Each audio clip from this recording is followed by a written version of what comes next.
ẹ̀yin tèmi nílé ẹ má gbé kúrò ńbẹ̀ ẹ máa wo Bísí Ológe show ẹ ṣáà rí.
Baba má jẹ́ kó rí di mi.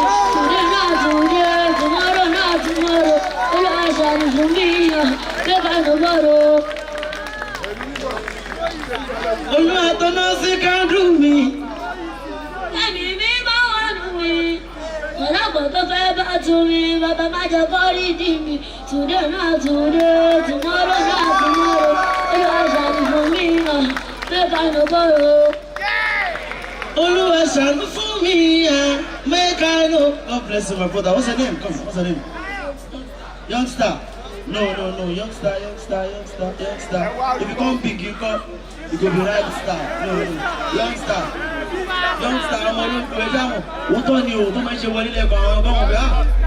Thanks for watching this video. Please don't forget to click on subscribe button. Kindly comment and share. We drop new videos daily. Thank you. God bless you.